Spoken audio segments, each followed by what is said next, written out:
Good morning and welcome to QuiltChat. Do you know we get to come to you from a different venue again today? We are on the patio at the Carson Four Rivers Center here in Paducah. And I'm here because we are hosting the UNESCO Creative Cities of Crafts and Folk Art annual meeting in Paducah. This is the first time this event has ever been held on U.S. soil. That's right. And I have Laura Oswald from the Visitors Bureau and Marianne Jones from Nassau, the Bahamas. And so we're going to talk a little bit about what we've been doing here this week. So Laura, why don't you tell us what the meeting really is? Absolutely. So we are so delighted to have cities from 4 continents here with us in Paducah for this first, as you mentioned, first meeting of the creative cities in the U.S. So there are 8 cities of crafts and folk art represented, and these cities have heritage similar to Paducah does in quilting and other forms of art and craft. So this has been a week to celebrate that, celebrate the pride of our own place, but to learn from one another and how we can use creativity, culture, and innovation to elevate our cities for the future. And so all of those cities have shared what they're doing with everybody here. And because we're in Paducah, we've been able to really show off a little bit this week. That's right. Yesterday they went to the Quilt Museum, and it certainly was fun because even the mayors of some of these cities sat down at a sewing machine and made a quilt block. And so, Marianne, I know you are a quilter. I am indeed, yes. And so tell us a little bit about quilting in your city. Okay. In Nassau, or in the Bahamas, we've quilted for many years. There's no real time in terms of when it was started. One of the southern islands in Nagua has a Morton Salt company there, and some of the wives from the people who worked there that were foreign came and taught some of the islanders how to quilt. The island of Spanish Wells, been quilting there for years too, and there's still a lady who's in her 80s who's still doing hand quilting for people on quilts. And then in Nassau we have several groups, and the Guild is one which has a membership of about 20.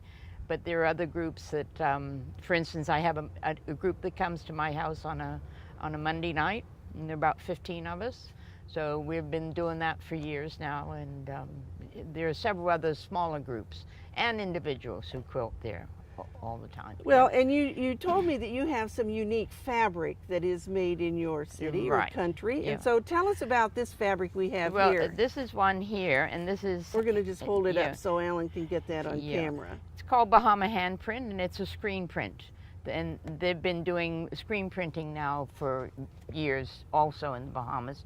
We're just getting them the last few years to cut fat quarters for us. So this is a package of fat quarters.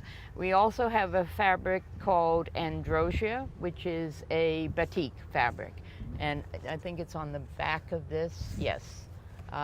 This is some of the batik designs.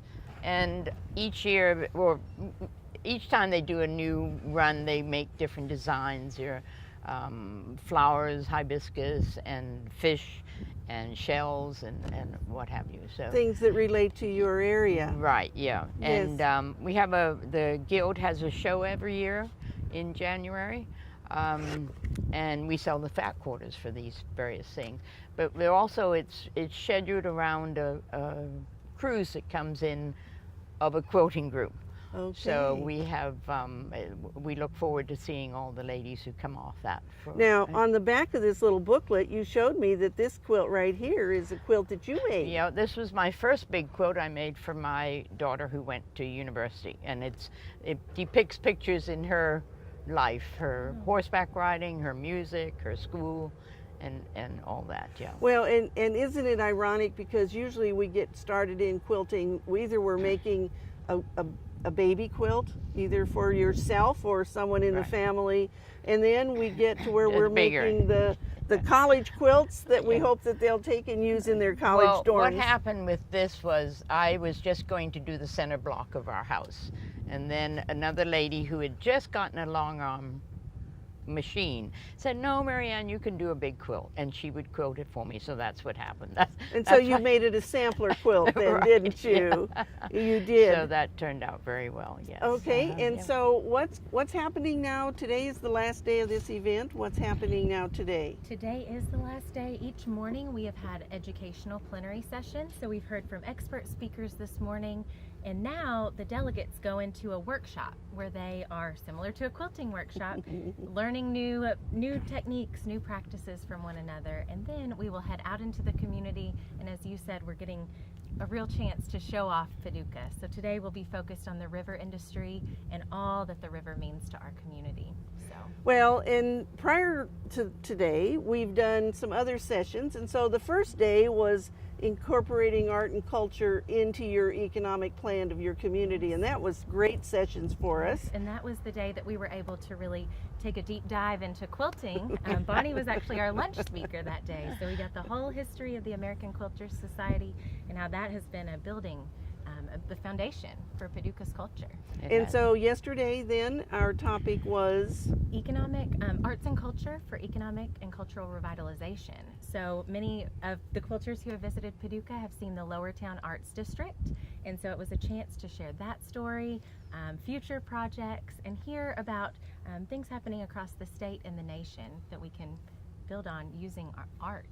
Well, and so you have an opportunity to watch these. That's right. Because AQS provided the live streaming. So if you go to Paducah Creative City on Facebook, you'll be able to find those live feeds that we did. Right. And Yeah. thank you again to AQS. We know you all are masters at doing this, so we appreciate you being part of this event. And our Creative Cities Nassau can be found on the website as well. Okay. Yeah. And so what's coming up next for your quilting in your country?